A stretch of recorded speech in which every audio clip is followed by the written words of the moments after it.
Good morning, good afternoon, good evening, everyone, and welcome to the Power of Storytelling Strategies for LGBTQIA plus entrepreneurs. My name is Michelle Eisenberg, and I am a program assistant at the NASDAQ Entrepreneurial Center.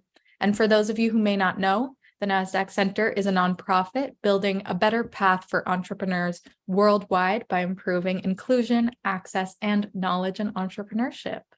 So as you will see in the chat in a moment, the NASDAQ Center provides programs, resources, and exceptional mentorship to entrepreneurs across all races, industries, and geographies. So definitely make sure to check out those links and resources in the chat.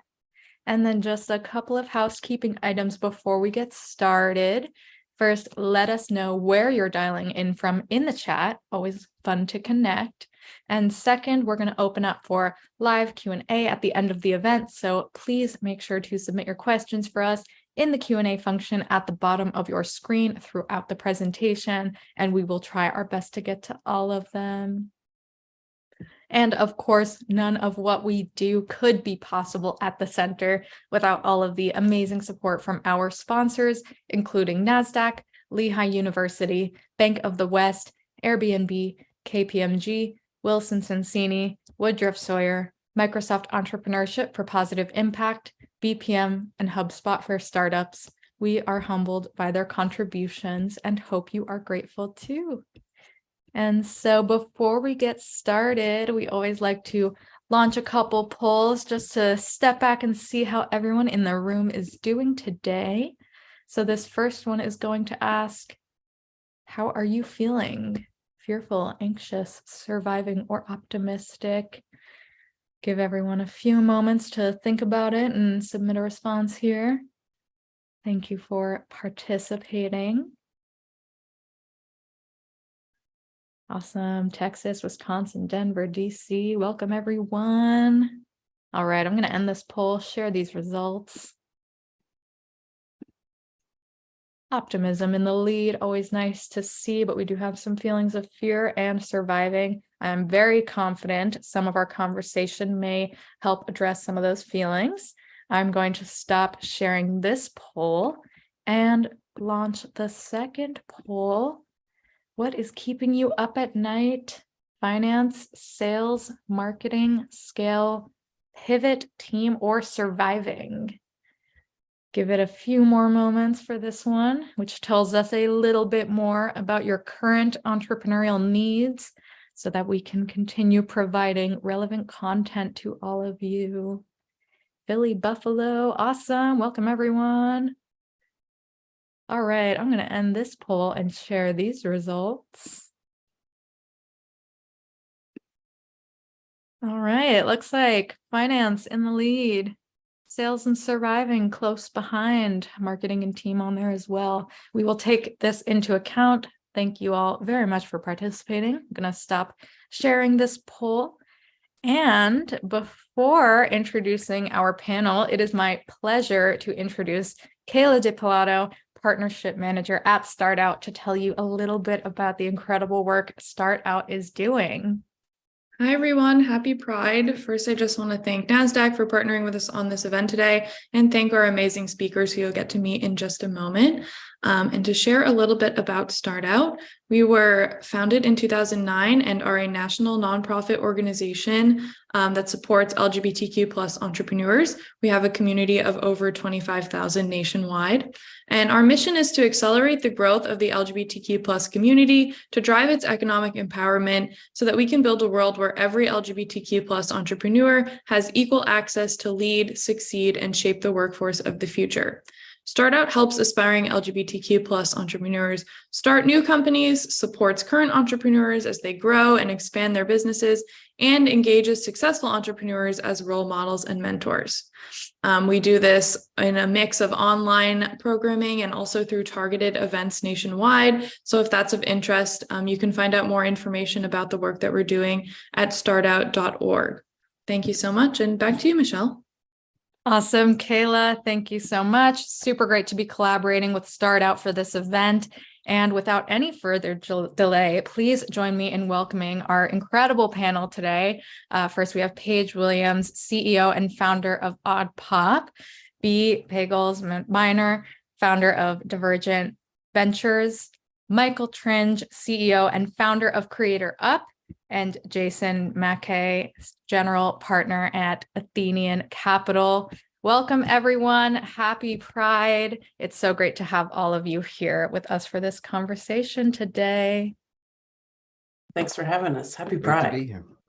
Happy Pride. Awesome. So we can just do like a Brady Bunch conversation and we can just jump right in. So B, to kick us off, could you maybe share an example of an LGBTQIA plus entrepreneur who you've seen successfully use storytelling to overcome obstacles or build connections with diverse audiences, and maybe talk about some of the lessons that we can learn from that experience they had? Yeah, so first and foremost, I'm B. Pagels Minor, the founder of Divergent Ventures. I'm based here in LA, and my pronouns are they, them, theirs. And it's so great. So this is a great question. Actually, today we announced that I just became an advisor for a company called the Trace app. So the Trace app is actually an app that is, it's focused on TG&C folks. And so it's helping them document and create community around their journey. As someone who has my own transition journey, I will tell you it was very lonely because it felt like there was no other trans people around me. So this Trace app is really great, and it's a representative of one of the co-founders, Adrian Dowling. I've actually been a fan of his for many, many years. So he started off, he's the president of Point of Pride. He's founded his own LGBTQ plus companies. But what you really get from him is that as soon as you meet him, you fundamentally understand who he is. You fundamentally understand exactly what he's about. And it's so funny. So my dad's a minister, a Baptist minister in Mississippi. And I always say that there's people who have those like ministerial qualities, and like Aiden just be preaching to people. And you're just like, wait, I don't even know why I need to be converted, but I'm gonna go ahead and get converted to whatever it is that you're trying to do. And I think that's what it is. It's like, it just brings people in and creates such a sense of like connection and safety in what he's doing and why it's so important. I think that just makes a tremendous difference. And that's also why, he's also been able to go out and be a public speaker and be on stages and convince people that, he has value. And because he has value, you're going to want to pursue the opportunities that he's creating as well. And so I think that's what it is. I think There we go. Vulnerability and truth and connection are just three things I think about when I think about him. Love it. Love it. That's so important. And I think those are things that we all kind of want to, are looking for in the stories of, the businesses that we work with or the people that we're working with. And that kind of brings me to a question I had for Michael, kind of about this vulnerability and authenticity. So could you maybe talk about how LGBTQIA plus founders can strike a balance between being vulnerable in their storytelling while also maintaining a sense of professionalism and credibility? Definitely. Nice to meet everyone. Thank you for joining today. My name is Mike Tringe, and I'm the co-founder and CEO of Creator Up. And what we do is we make it really easy for companies to get videos made by our network of creative professionals, which is a method of storytelling globally. It's sometimes important for leaders who are on a stage or in meetings, big or small, to be able to open up to your teams or to your clients about your own lived experience or even a moment that you had that day. And I think as long as we're in a storytelling panel, we should tell some stories. And so one time I was pitching for fundraising. And I had a VC after the call tell me that he felt like maybe I was using my hands too much. Okay. Well, I'm Italian, so that happened a little bit. And afterwards I thought, well, why did he say that? Did he not like the way that I was presenting? Did it somehow not communicate effectively? So I definitely took into account the feedback. I wasn't trying to be reactive or sensitive to that, but at the same time, I was vulnerable and said, this is part of how I sometimes communicate ideas. I also used to be a teacher, so when I'm presenting to people, this is a way in which I communicate. And it actually turned out that we could build a relationship based on that feedback. So he understood maybe there were some stereotypes going on. I understood that maybe there were some things that I could do to improve the words that I was using and not just what I was doing with my hands. Similarly, you sometimes need to take a step back and explain your story in a way, realize that you've been close to your story for so long that you might need to reimagine how you tell that story in a way that's relevant to audiences that might not actually understand you or understand the way that you're presenting it. So again, having been a teacher, having been a filmmaker, my advice is to write it down, retell it, and listen to your audience's feedback and see, did that resonate? And if it did, it seems like you've got it. And if it didn't, maybe try again. I love this idea of kind of this mutual understanding that you mentioned before of kind of, like we come into these conversations with preconceptions, but it's that feedback that kind of causes us to be more reflective and then open up to those other perspectives that we're really trying to learn from.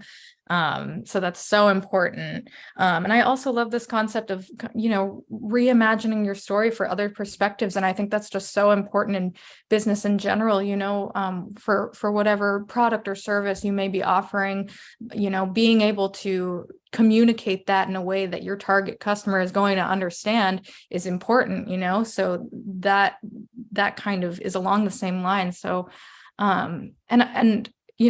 I think that kind of really touches on like the vocal storytelling aspect. And Paige, I wanted to kind of bring in some of like the visual appeal that can enhance the impact of a story, especially as Michael, you were talking about your experience in, a pitch session. So Paige, what advice can you offer LGBTQIA plus entrepreneurs for incorporating visual elements into their storytelling, particularly in marketing, sales, or even investor conversations? Thanks for the question, and thank you for having me. It's really great to be here on June 1st for Pride Month. I just had this moment this morning when I woke up and I was just like, thank God that there's community for people like us. And B, like you, I come from Southern Baptist Mississippians, and we have a lot to talk about someday. My first film, I'm an award-winning documentary filmmaker. My first film is called Mississippi Queen. And it was about me being a lesbian and my parents who decided to start Mississippi's only ex-gay ministry, and how we get along with families regardless when we disagree about really important things like who I am. So anyway, from that to your question, what I really want to talk about when you're thinking about video and film is authenticity. It's really important that we tell one another stories and that I tell my story so that I meet B and we know we're speaking a common language and we can feel connected. And so whether it's connections, individual one-on-one, or if we're representing a brand and trying to speak a common language, then we have to have visuals that match, and it has to be authentic because we can smell BS a mile away, especially in today's society. And so our community of 75,000 global filmmakers and creators look and feel like us because we're a super diverse team.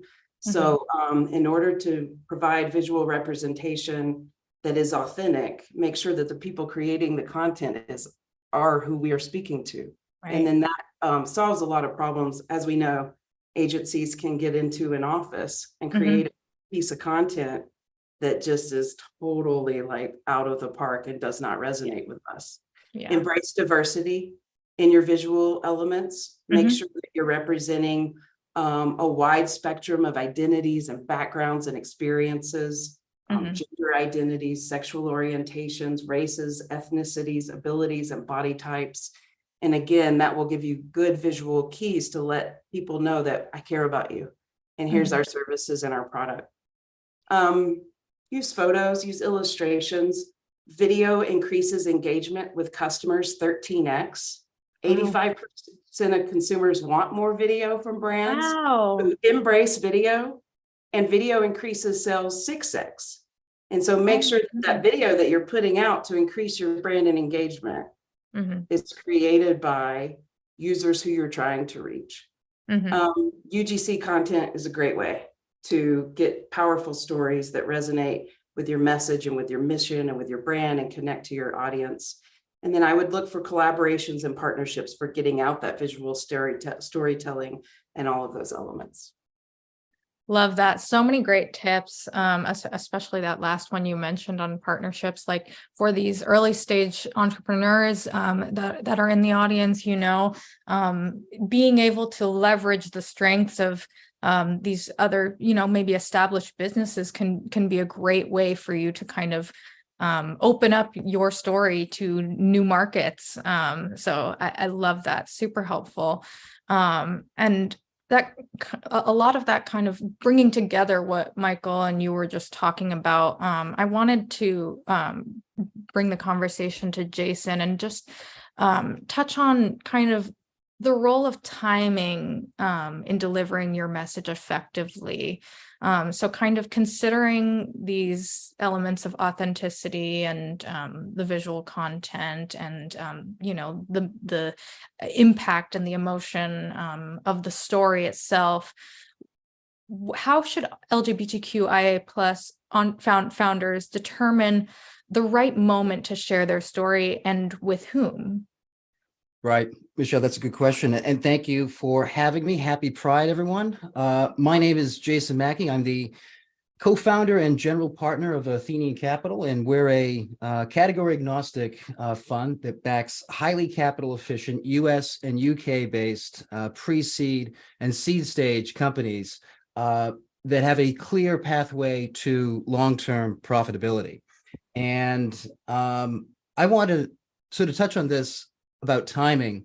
And to your point, Paige, I think that authenticity is incredibly important here, and timing really does play into that. So, how authentic your story sounds comes down to when you say it and if it's appropriate.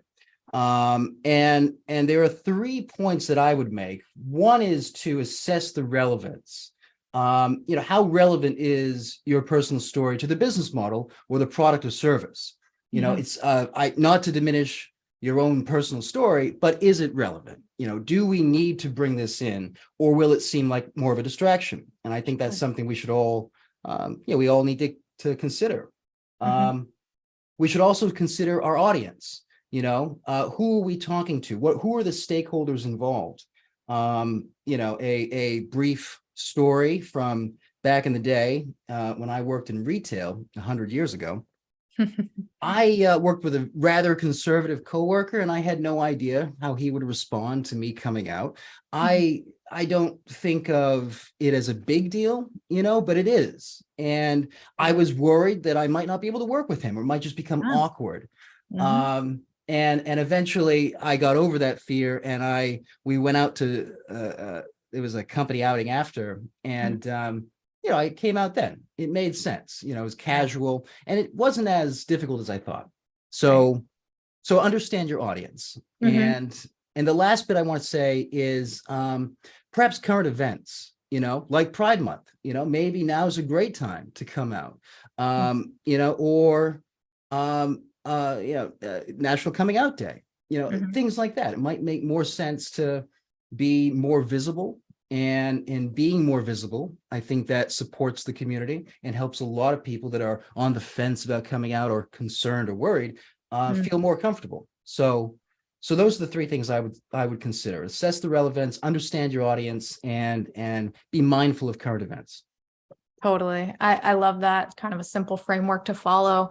And I can totally relate, in terms of that experience of kind of as a lesbian reading the room and trying to kind of figure out when that right moment may or may not be to share that kind of information with my coworkers. So it's kind of a gut feeling that you can develop over time through that experience. And I'll say one more thing too. Yeah. It's not written in stone. There's no right way or wrong way of doing this. Love that. Yeah. So I'll leave it at that. Yeah, absolutely. And so B, I wanted to bring it back to you because we've touched on feedback a few times and how important kind of, just having your audience be involved in kind of what you're doing, the communications from the start, who you're trying to serve, having them kind of be involved in that voice from the start. So, kind of when we're collecting feedback, some of that's going to be positive, some of it's going to be negative. So how should LGBTQIA plus entrepreneurs go about effectively responding to criticism or negative feedback while staying true to their values and goals with confidence? It's actually so funny. So today's been an interesting day Yeah. of things for me. So I have a venture fund. So my fund is a venture fund, and so that means that I go out into the world and essentially, either email talk or meet people and I ask them for money. Mm. Sometimes it's just an email, and actually I got an email response back. So in my email it says affirming pronouns, they, them, theirs, or name. And this gentleman responded back, "Hey, I totally loved your idea until I got to the pronouns thing. Keep your politics out of my email inbox." And I was like, first of all, I was like, "Sweetie, what's going on with you? Okay, what happened to you? Did you not have enough coffee this morning? Because that's how you responded." But the reality is that again, I am a Southern, like I am a preacher's kid from Mississippi, right? Mhm. And so, whenever I see things like that, the first thing I think is I don't get hurt by it. I just get like to this place where I'm just like, I feel so bad that like whatever's in your life creates the energy that you put this back out into the world instead of positivity. And I think that's the important thing. But it takes a long time to get to a point. And because we've been talking about storytelling and we've been talking about the appropriateness of when to tell your story. And Mhm. one thing that we have to talk about is that authenticity is actually a right to be earned, right? Because most people, when you start off on your journey, you aren't very good at being authentic. Yeah, Like, there's no way if you had met me 10, 15, 20 years ago that you'd be like, this bee here is going to come, is going to exist, right? It took sure. a long time to get comfortable with myself, right? And so, but now that I'm comfortable, I've done these exercises. I know exactly what's most important to me. I know exactly how I want to be represented. I know exactly what I want to be on my gravestone. Like B was a badass person who was very kind to people, right? And so that means that that's my barometer for how I interact with people. And that's also my barometer for how I respond to people's criticism, right? Because Yeah, I know the work that it took to get there. And so I say that because you could get very negative reactions, right? totally. Very negative reactions. And you can never internalize any of it, right? You Mhm. cannot internalize it. You have to understand that people have biases that don't make sense. They have, I mean, they just might have a migraine. And so they misread your email. They misread the proposal that you had. And so you just keep Yeah. moving and you go to the next person. And the second part of that is that you need to have like, so I mean, I hope everyone out here is obsessed with Ted Lasso as I am, and is also as sad that it may be ending as I am. And like in one of the last scenes, and it doesn't spoil anything. Someone makes a mistake on the pitch, and Ted goes, "Well, what? Remember what we said?" He's like, "Yeah, you have to be a goldfish, right? You cannot internalize. You cannot think about it. You have to be Dory. Dory's the happiest fish in the sea. All right. So focus on Mhm. being the happiest fish in the sea, continuing on your path, and ignore all the other stuff, right? Mhm. Now you might now to one point, like yeah, maybe if you gesticulate too much when you're on the stage and it distracts from what you're saying, that's a point of feedback that you can take. But for the most part, continue to focus on the principles that you've established and Mhm. move forward, because the reality is that for every negative interaction, for every rejection as an entrepreneur that you might have, there's at least one other person out there who'll be interested in what you have to say. Totally. I love that. So important. And that's something that entrepreneurs in the audience can really hold on to as they're working towards this impact that they're so passionate about. And I loved kind of this concept that you mentioned earlier about, when, I mean, you have to kind of differentiate between like there's constructive criticism and then there's kind of negative feedback, similar to what the example that you gave. And you mentioned something to the effect of like it doesn't really say much about you, it says more about that other person. And you kind of you know your truth and you can continue to hold on to that, and those comments don't kind of take away from that truth. And so I love kind of that energy in response to that question. And so I wanted to bring it then back to Michael, and kind of thinking about, these potential interactions that are possible. What are some strategies LGBTQIA plus entrepreneurs can utilize to actively confront stereotypes and assumptions, to create a more inclusive narrative through their storytelling? So like, are there any approaches you've utilized or witnessed through other entrepreneurs that you've seen proven to be effective? Yeah, great question. I think part of it is maybe just to use a framework here, starting, of course, with yourself and just being as yourself as you can be, if that means something, and being aware of how you are and comfortable talking about your experiences openly. I'm a pretty private person, so I think for a lot of people, that's maybe the first step, is feeling about comfortable opening up as appropriate. Beyond that, just kind of going back to my experience as a teacher, I think we can break down the bubbles between us. And one simple way to do that I found when I was in the classroom was, of course, giving examples from your own experience, but also giving examples from the world, right? Literature, movies, popular references that anyone can relate to. And that way, your example could become everyone else's example as well. And then, of course, soliciting that feedback around what could your story be, in the same way that I would ask to my audience, and try to make the connections and be a facilitator. So the day, just to summarize, because again, back to the teacher, what did I say? And, what did I tell them? Starting with yourself, opening it up to the world, bringing in your audience to the story, and then discussing and making sure we've all kind of agreed, okay, this is an inclusive narrative, as opposed to this is my way of seeing the world and this is your way of seeing the world. Instead, it can be our way of seeing the world, and we've agreed on that. I love that idea of kind of collective purpose, and bringing a story together and kind of creating a holistic set of perspectives, on that topic, so that, I see the value of, that individual story, but when you bring those stories together, it kind of opens the opportunity for more people to see themselves in that narrative. So I absolutely love that. And so Paige, I wanted to bring it back to you. We spoke a little bit about visual elements, but kind of building off of this, are there any other practical tips or strategies that LGBTQIA plus founders can leverage within their marketing channels to build a wider audience and establish strong brand recognition, while staying true to this narrative? Yeah, I'm me every day of the year, and this is Pride Month, and I'm so glad we have a month, and I'm so glad March is Women's Month, right? And we have February for BIPOC, but like, we are who we are 365 days a year. And so I haven't done a great job of saying, hey, Odd Pop is queer founded and Black and run, and queer run, but we have these months where I'm like, oh yeah, maybe we should mention that, because we just are who we are year round. And so I think that's a conversation that if all of us with diverse backgrounds and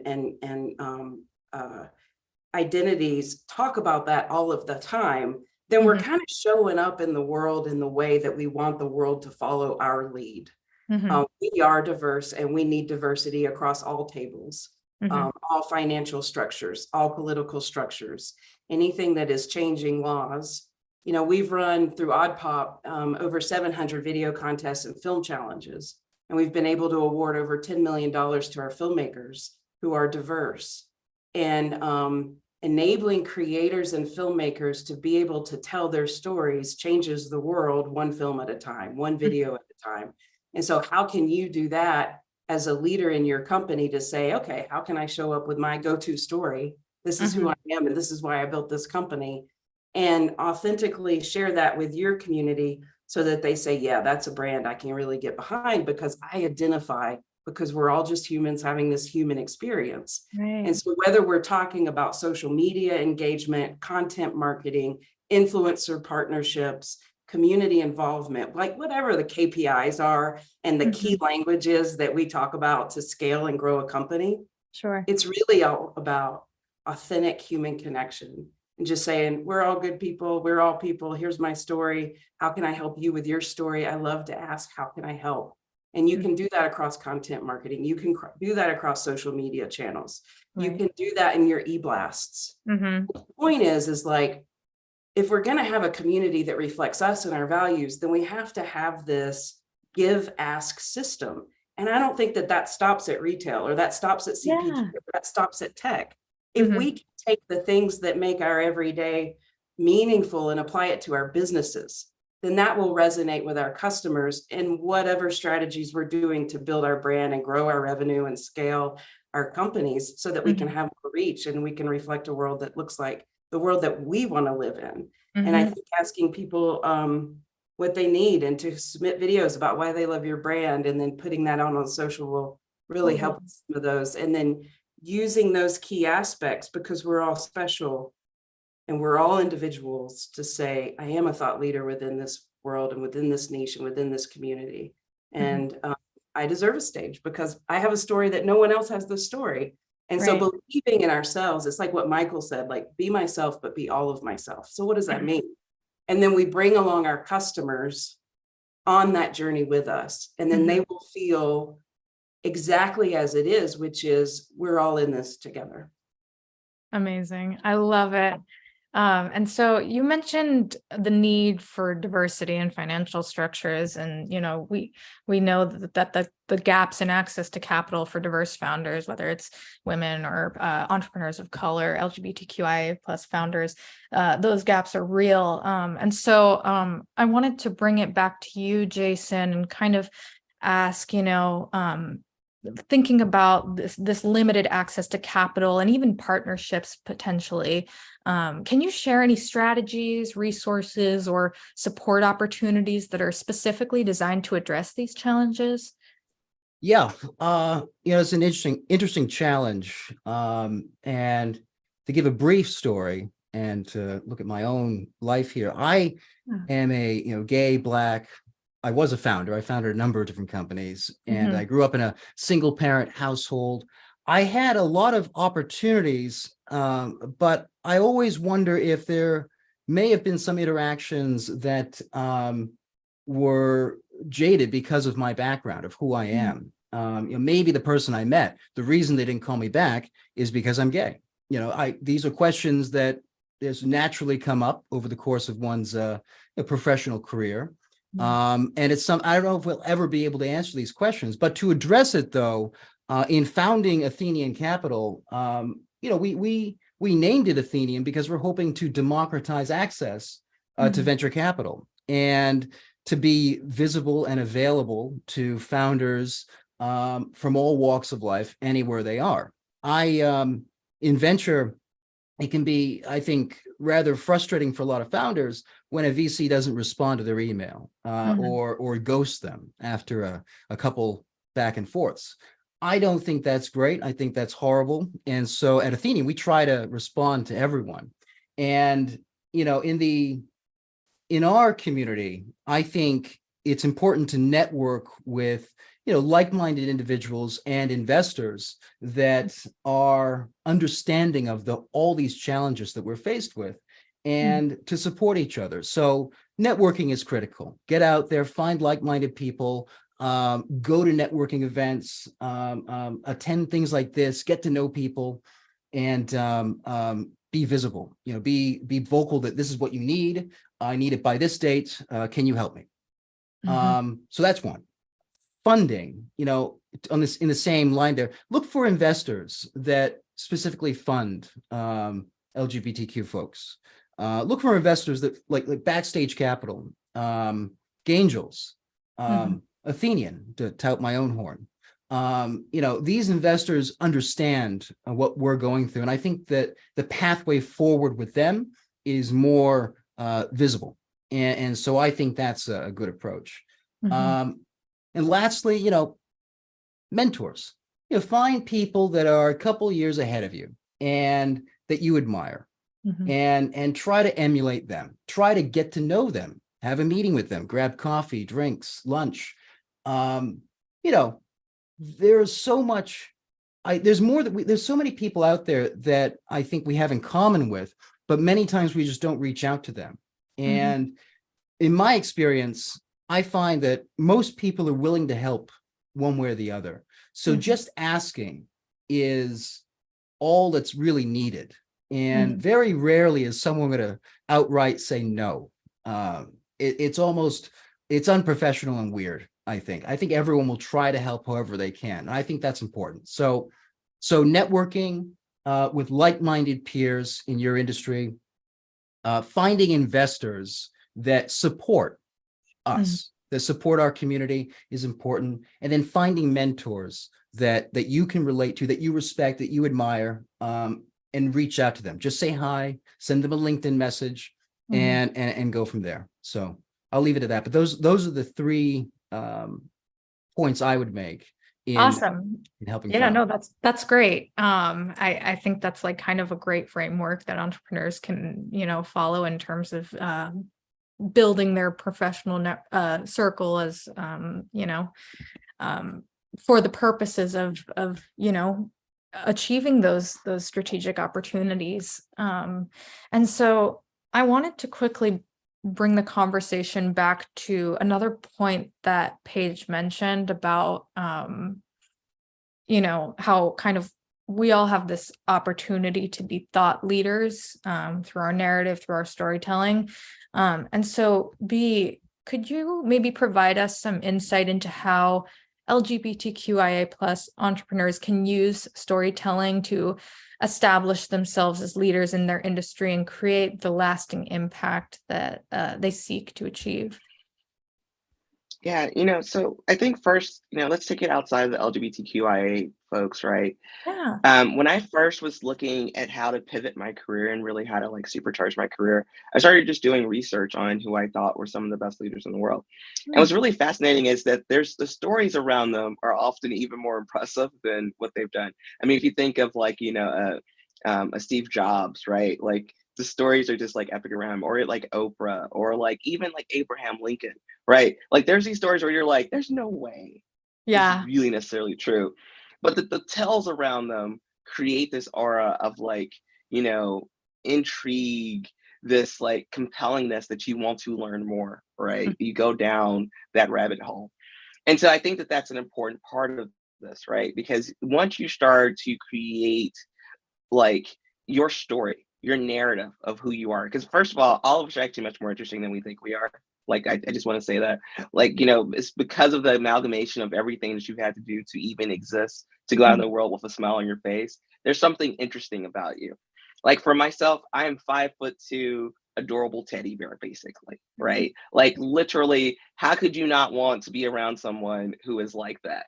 And it's one of the first things I say, and people are like, well, but you're like a badass, like whatever. I was like, yeah, but I'm still cuddly. All right. And I think that that's the thing that people don't understand is that sometimes, like a lot of stuff ends up being performative, right? So you're like, well, why did I walk on stage with when I worked at Apple, I used to joke all the time. I was like, at Apple, you made it as a woman if you go buy a leather jacket and you're on stage. I was like, because that was always how it worked. Like, it's like, oh, they have a leather jacket on now. They've made it. They're going to go out there and do some amazing stuff, right? And I think that that's the thing about it, right? It's all of this, like, it's all of this, there's all these things, these aspects of life that are interesting about you, and you should actually start writing it down, right? And I tell my mentees this all the time.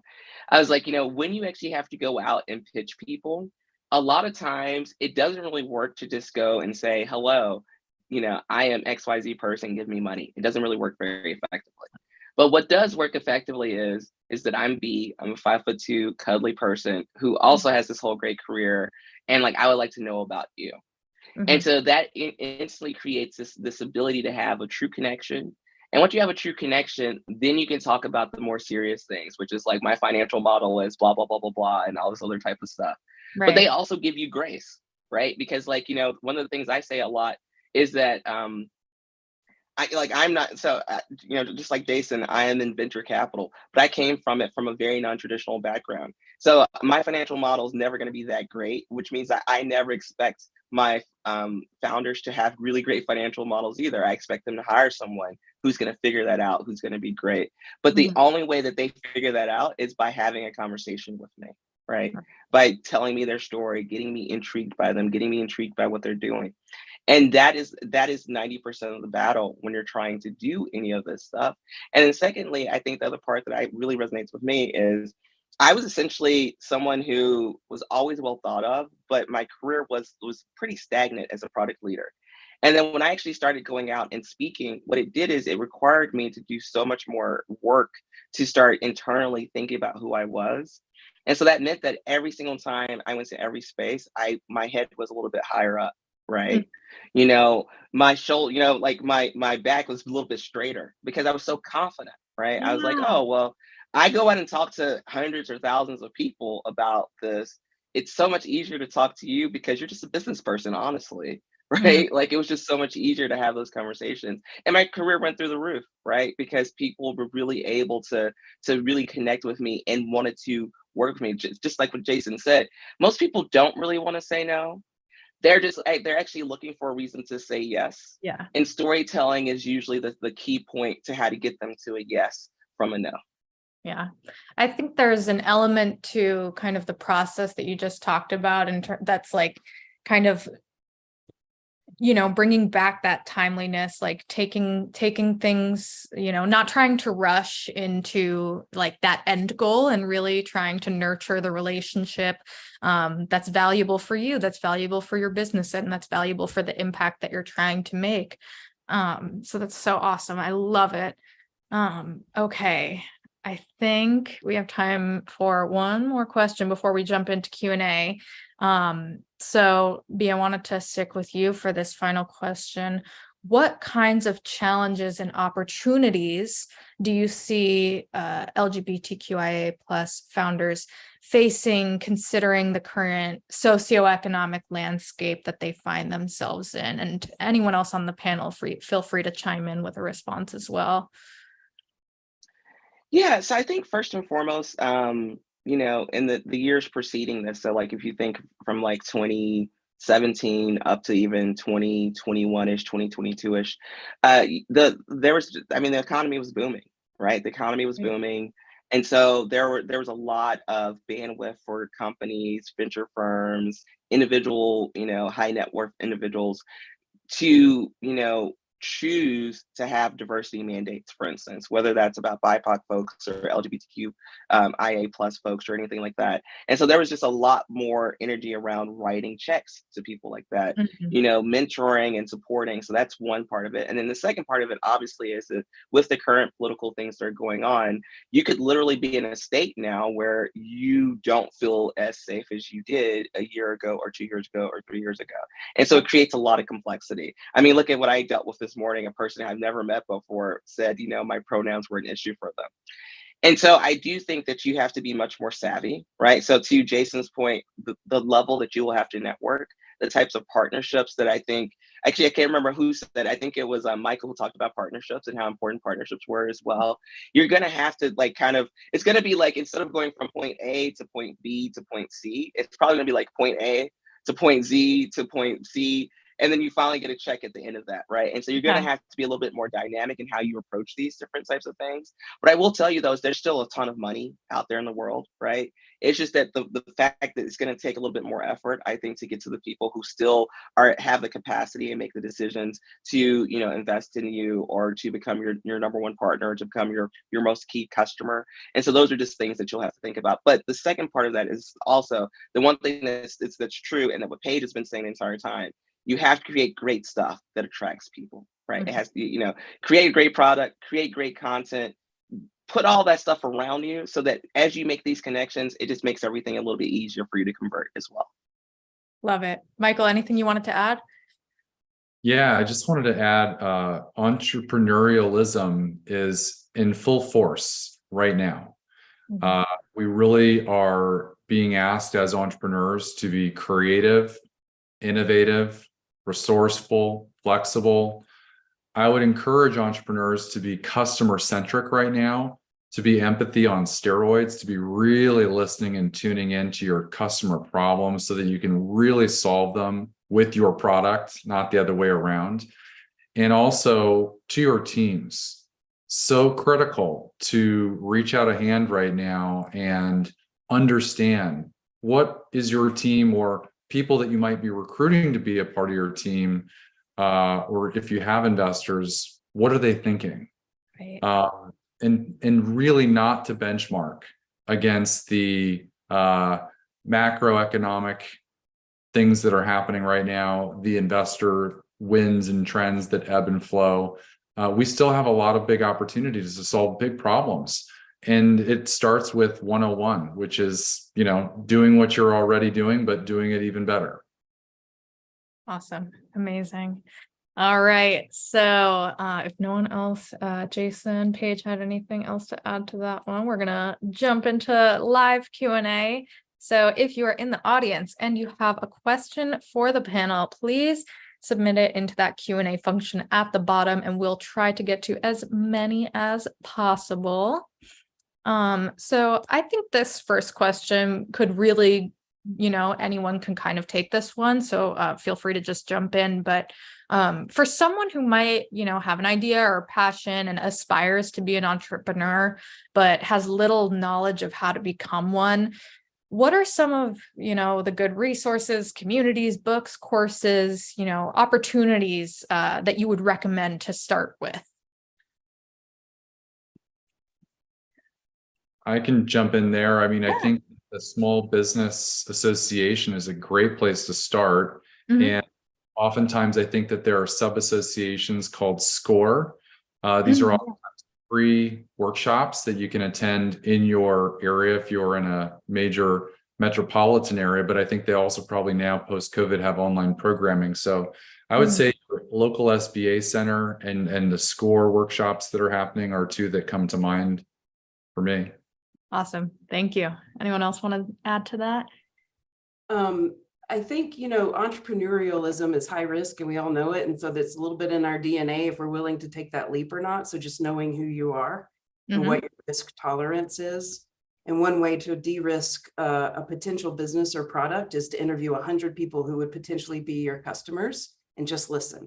Like have one or two questions, maybe three, and say, what do you think about this? And what if it did this? And what about this? And you can learn so much from those 100 people or 50 people or 1,000 people. And then you'll know in your gut if it's worth the risk, and then trust and listen to your intuition. There's a ton of books on entrepreneurship and how to scale a company, use ChatGPT, like you can do all that. But really what you need to know is, will someone buy your product and your idea that you're thinking of creating? Right. Amazing. Love it. One thing I wanted to add too, as well, look toward your local entrepreneurial ecosystem. Every city has one. Find out who the loudest voices are and meet them. I don't care if you're in New York or if you're in Oklahoma. There's going to be some group of people, an angel group or something that you can get involved in. Do as much as you can to get on their radar and be part of the community. Tell people about your idea. I don't believe in stealth startups. I think you should share your idea with people as best you can, but just get out there. Wherever you are, get out there, especially now. It's very difficult. Fundraising is, there's plenty of money out there, to Bee's point, but investors are certainly being a little bit more careful as they place their bets. So you need to be as visible as you can. Get out there, go to events, and say hi. Awesome. Love it. So Michelle, do you mind? So there was a question in the chat that I think went away, but I wanted to answer I was it. just gonna So touch it was on a that. question. Yeah, so it's a question about a business that deals with sex workers. So it's actually really interesting. I was actually in a conversation a couple days ago from a founder who is trying to create like an ethical OnlyFans. And so we were talking about how do you actually facilitate payment here? Because that's the biggest issue, because it is very difficult to deal with major banks. And I'm be truthful, even with the fact that we have many more neo banks and things like that, it's very difficult to operate from a typical financial perspective here. And so for that particular founder, we were talking about, whether crypto and things like that would be a reasonable and easy and simpler way to move forward with these things. Not only because like crypto is actually accepted through all these other types of mediums, but because it also would provide a little bit more stability, because there are some, like, so for instance, one of the things that we talked about is you'd want your customers to be able to show that they've made this much money and that they can get an apartment, for instance, because that's one of those things that for me is another piece of background about me. So I've been on the board of Power Brown Health in Chicago for almost a decade now. And so this is, we deal with sex workers all the time. And so we are always trying to help them go through and like show that they have income and they can get an apartment. And we actually sometimes have to like literally co-sign an apartment for folks because it's not something that that they have a record of. And so I would say that, I think this is a complex issue. And I think that, this is a great example of, should you be thinking about how do you work with a Cash App or a PayPal or a Venmo? Could we convert one of those people, for instance, to someone who would allow the facilitation of payment? Because that's a bigger issue to me than anything else. If I could figure out how that payment could get facilitated every time, I would invest in a company that is the OnlyFans for LGBTQ folks today, because I know that they would make a crap ton of money. Let's just be fair, like they would make a lot of money. But that's the biggest issue. So I think, Daddy, I think that you have a complex issue. Feel free to send me a message offline, because, I'm more than happy to connect you with that other founder too, who's trying to think through a similar problem, because it is the most challenging part when you're dealing with any business that is not, federally approved as of yet. Awesome. Love it. Thank you. And so I also wanted to touch on another question that landed in the Q&A. I know Michael went ahead and answered that, but we have a couple other audience members kind of wondering about the same thing. Given that there's a lot of legislation kind of being passed, against kind of queer expression, especially for trans expression. What would be, and again, anyone can kind of take this. How can these entrepreneurs kind of gauge their safety, as well as like literally thinking about like the possible gain or loss of sales? Like, just how can they kind of think about managing the risk to benefit of telling their true story with confidence? Jason, jump in? I'll jump in. That's difficult. I ran for state rep here in Somerville, just outside Boston last year, and being involved in politics, even though Somerville's an incredibly progressive town, I met a lot of conservative folks, and it's a challenge. How do we deal with all this nonsense that's happening across the country? How do we maintain our identity, and how do we operate as business people in our society and do so safely? I don't have a great answer for it. I have no idea. It is a challenge that we need to address sooner rather than later. If you're in Florida, Oklahoma, more conservative leaning states, red states, I refuse to believe that everyone there is just a conservative nightmare, if you will, and the far right. That's not everyone. So there are pockets of progressivism and liberalism and safety. And I would suggest you seek them out. Try to find organizations like StartOut, Angels, and network with people that are down there in the trenches, if you will, alongside you. And I think I struggle with having a better answer, because I've always lived in relatively progressive areas, Boston, New York, San Diego. It's so I have a weird perspective, and I welcome anyone that wants to move to Massachusetts. We're always looking for new residents, but that's not always possible for everyone. So I would just say to be careful, but find community, which I believe is what Michael was saying too. Just find community, find people like you that will support your vision. And going back to what I was saying about timing, consider that as well. Look at, is it appropriate? Is it necessary for me to do X, Y, and Z? Granted, I think we have to be visible and we have to fight. Totally. Sometimes, it's a balancing act though with business. And so just be mindful of that. But again, I like I said, I don't have much of a better answer than that, but I hope that Sure. helps somehow. Yeah, absolutely. Yeah. Anyone else? I just wanted to add, so one thing that I think is important here that Jason said, especially, I do think there's a timing issue here, and I think it also depends on your business, right? So there are some businesses where, if you're selling, I don't know, knit caps, like, do we need to know everything else about you, right? I think that there's a marked difference between that. What really ends up happening is whether you need investment and whether you need to specifically say something. And I should say again, where I'm from, I feel very comfortable, right, going home, right? I know what my circumstances are when I go home. My family also is like true Southerners.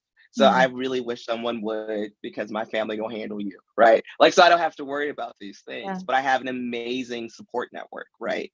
And so I don't have to have these concerns. Right. I do specifically think if you do not have an excellent support network around you, do whatever it takes to make sure that you are mentally, physically, and emotionally okay, right? And there's no shame whatsoever in being less out because it creates safety for you. I think that that's something that, like, for some folks, they'll be like, oh my gosh, well, I feel bad because I'm just not as out as like people I see. No, you're doing what you need to survive because we need you to exist, right? Yep. That's the number one priority, is for you to exist. And then second to that is to exist in whatever way you would like, right? And so I just really want to put that out there, because there's no shame whatsoever in living in whatever way makes sense for you. Right. And then if you want to come kiki in Boston or New York or LA, it sounds like Jason will buy you a drink up there. I'll buy you a drink in I'll buy you LA, a and drink. we'll find someone in New York to buy your drink there. And then you will have a good time when you come visit us. So Awesome. Love it. All right. So we are just at that time to close out. But before we did, I wanted to quickly get, just one key takeaway from each of you, from either from this conversation or whether it's just a piece of wisdom that you carry with you in your journey. And we'll start with B. What would that be for you? actually, so funny. So I think Rod's like little question here is actually a great way for me to talk about my key takeaway. So first and foremost, the thing that I always find is that all of us have different lived experiences, right? So what I really find is that, even on this panel, we kind of said many similar things, but you could tell, like, if we actually got into a conversation about certain topics, we'd probably deviate. We'd have different opinions about how to go about something. And that's the beauty of life, right? Is to have people around you that, even if they have so much commonality with you, they still create enough friction that you can create that fire and create that innovation that you need to be the best version of yourself. And so that's really my takeaway, is that, in our differences, we can actually find some of the best aspects of life that will help us grow as individuals. Love it. Amazing. Michael, how about you? Yeah, I really just enjoyed hearing everybody's different perspectives. So to me, it was just a reminder to keep listening and stop talking sometimes. Awesome. Love it. Paige? I think we're all seeking connection, and the best way that I know how to connect is good old storytelling, and just saying, here's my story and what's yours, and listening to Michael's point. And whatever we're doing in life, I think that that's what we're really seeking. And if we leave the table and stop the conversation, then hearts and minds can't be changed through our stories. So it's just really important for me to keep my seat and to continue to tell my story, so that I can help create change around my little ecosystem and where I live and who I communicate with. And thanks for the opportunity for this hour. Awesome. And Jason, how about you? I think a lot of people in underrepresented demographics, like us, perhaps, I think we're afraid of asking for what we want. All I'll say is that the answer is always no if you never ask. So go with that. And I think that's an incredible, just get out there and talk to as many people, and don't be afraid to ask for what you want. Amazing. B, Michael, Paige, Jason, thank you all so much for such an incredible conversation, sharing all of your perspectives and insights on behalf of the NASDAQ Entrepreneurial Center and everyone in attendance today. We are sincerely thankful for you all joining us. And to our audience, we would love for you to join us again for upcoming webinars, which you can view by using the link that's going to be posted in the chat. And thank you all so much for joining us today. Happy Pride. We look forward to welcoming you back online with us soon.